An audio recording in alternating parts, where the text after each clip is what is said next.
സംസ്ഥാനത്ത് വീണ്ടും അവയവദാനം. വാഹനാപകടത്തെ തുടർന്ന് മസ്തിഷ്ക മരണം സംഭവിച്ച കൊല്ലം സ്വദേശി ബിനുവിന്റെ അവയവങ്ങളാണ് ദാനം ചെയ്യുന്നത്.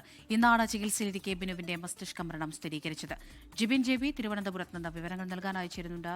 ജിബിൻ, എന്തൊക്കെ അവയവങ്ങളാണ് ദാനം ചെയ്യുന്നത്? വിവരങ്ങൾ എന്തൊക്കെയാണ്?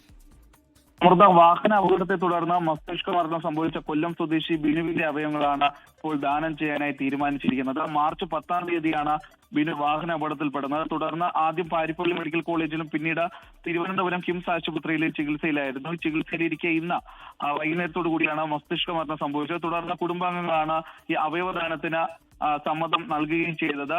ബിനുവിന്റെ ഹൃദയം, വൃക്കകൾ, കരൾ, കോർണിയ എന്നിവയാണ് ഇപ്പോൾ ദാനം ചെയ്യാനായി തീരുമാനിച്ചിരിക്കുന്നത്. ഇതിൽ ഹൃദയം റോഡ് മാർഗം കോട്ടയം മെഡിക്കൽ കോളേജ് ആശുപത്രിയിലേക്കാണ് കൊണ്ടുപോകുന്നത്. അത് ആംബുലൻസ് മാർഗമാണ് കൊണ്ടുപോകുന്ന ആംബുലൻസിന്റെ നമ്പർ ഉൾപ്പെടെ ഇപ്പോൾ പുറത്തിറക്കിയിട്ടുണ്ട്. കാരണം നാളെ രാവിലെ 6:30 മണിയോടുകൂടി ബിനുവിന്റെ ആന്തരിക അവയവങ്ങൾ പുറത്തെടുക്കുന്നതിന് വേണ്ടിയിട്ടുള്ള ശസ്ത്രക്രിയകൾ ആരംഭിക്കും. 6:30-ക്ക് ആരംഭിക്കുന്ന ശസ്ത്രക്രിയ 9 മണിയോടുകൂടി അവസാനിക്കുകയും 9 മണിക്ക് തന്നെ ഈ അവയവങ്ങൾ കൊണ്ടുപോകുന്നതിന് വേണ്ടി ആംബുലൻസ് സജ്ജമാവുകയും ചെയ്തിട്ടുണ്ട്.